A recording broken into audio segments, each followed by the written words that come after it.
স্বাগত ডিবিসি সংবাদে আপনাদের সাথে আছে হিমাদ্রি রাহা। এবার জানাবো খবরের বিস্তারিত। মাগুরায় শিশু ধর্ষণ ঘটনায় ক্ষোভে ফুঁসছে সারা দেশ। এ বিষয়ে আরো জানাতে মাগুরা থেকে আমাদের সাথে সরাসরি যুক্ত হচ্ছেন সহকর্মী ফয়সাল পারভেজ। ফয়সাল পারভেজ, আগে আপনি যেমনটি জানিয়েছিলেন যে আদালত চত্বরে বিক্ষোভ চলমান আছে, আরেকটি বিষয় যেটি জানতে চাই, ঘটনায় এখন পর্যন্ত 4 জনকে গ্রেপ্তার করা হয়েছে, সেই আসামিদের সর্বশেষ কি আইনি প্রক্রিয়ার মধ্যে দিয়ে যাচ্ছে সেটিও জানাবেন। ধন্যবাদ আপনাকে। আমি এখন আছি জুডিশিয়াল ম্যাজিস্ট্রেট আদালতের সামনে। আমার পিছনে দেখতে পাচ্ছেন যে আদালত প্রক্রিয়া কিন্তু বিচার প্রক্রিয়া যেতে সেটা কিন্তু অনেকক্ষণ ধরে আমি যত জানতে পেরেছি অর্থাৎ থেমে আছে। অর্থাৎ বিচার প্রক্রিয়ায় বাইরে যে আন্দোলনকারীরা রয়েছে, বিক্ষোভকারীরা এবং বিক্ষোভকারীরা কিন্তু এখনো রয়েছে। ঠিক 20 মিনিট আগে আমরা দেখতে পাচ্ছি যে সেনাবাহিনী ইতিমধ্যে কিন্তু তারা আদালত চিফ জুডিশিয়াল ম্যাজিস্ট্রেট আদালতের পাশেই কিন্তু তারা অবস্থান করছে। এই প্রক্রিয়ায় কিন্তু আমরা ভিতরে দেখতে পেয়েছি যে বেশ কিছু বিচার প্রত্যাশীরা কিন্তু আছে এবং যতদূর আমরা আইনজীবীদের মাধ্যমে জানতে পেরেছি যে এই প্রক্রিয়ায় যে বিচার প্রক্রিয়া এখনো শুরু হয়নি। বিচার প্রক্রিয়া শুরু হওয়ার জন্যই মূলত আসলে সেনাবাহিনীর একটি দল কিন্তু এখানে অবস্থান নিচ্ছে এবং তারা ইতিমধ্যে ভিতরে কিন্তু চলে গিয়েছে এবং সেক্ষেত্রে বিক্ষুব্ধ ছাত্র জনতা যেটা চাচ্ছে 24 ঘন্টার ভিতরে ছাত্র জনতা যেটা চাচ্ছে 24 ঘন্টার ভিতরে কিন্তু তারা আলটিমেটাম দিয়েছে। এই বিচার প্রক্রিয়ায় যারা দোষী তাদেরকে ফাঁসি দিতে হবে এবং চরম শাস্তি তারা দাবি করছে, না হলে তারা এই অবস্থান ছেড়ে যাবে না। ইতিমধ্যে কিন্তু তারা এই প্রধান ফটকের পাশেই কিন্তু অবস্থান নিচ্ছে।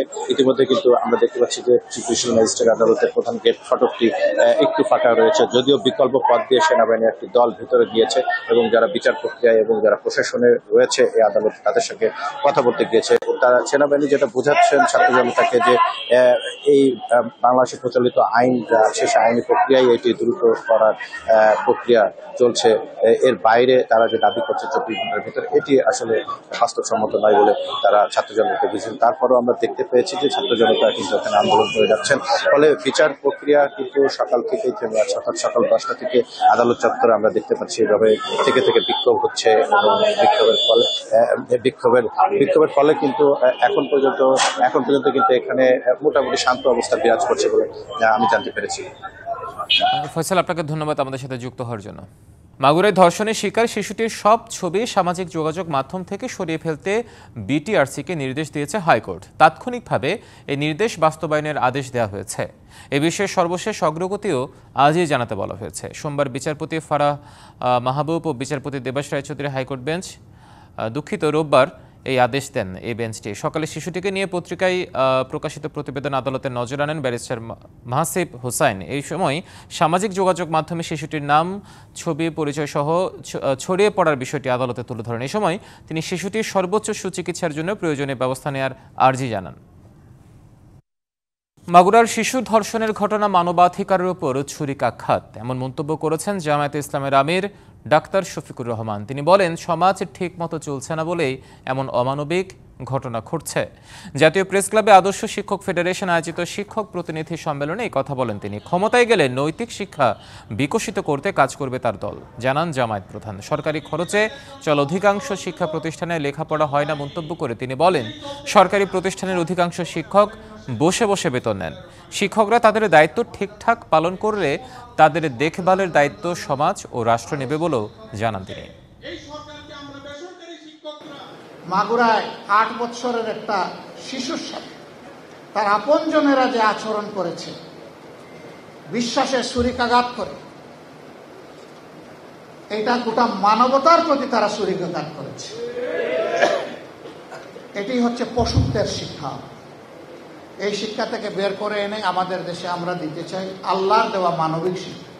উত্তরায় জুলাই আগস্ট গণহত্যার মামলায় ঢাকা উত্তর সিটি কর্পোরেশনের সাবেক মেয়র আতিকুল ইসলাম, আওয়ামী লীগের শিক্ষা বিষয়ক সম্পাদক শাহিনুর মিয়া, উত্তরার পশ্চিম থানার আওয়ামী লীগের সভাপতি মনোয়ার ইসলাম চৌধুরী সহ 10 জনকে আন্তর্জাতিক অপরাধের ট্রাইব্যুনালে হাজির করা হয়েছে।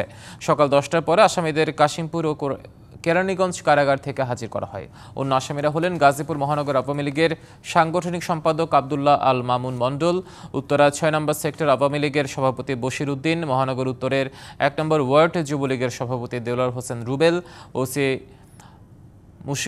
মুশিকুর রহমান, কনস্টেবল হোসেন আলী, এসি জাভেদ ইকবাল ও ওমর আলী। এর আগে বিভিন্ন সময়ে ওই মামলায় সাবেক মেয়র আতিকুল ইসলাম সহ 10 জনকে গ্রেপ্তার দেখিয়ে কারাগারে পাঠানোর নির্দেশ দিয়েছিলেন ট্রাইব্যুনাল।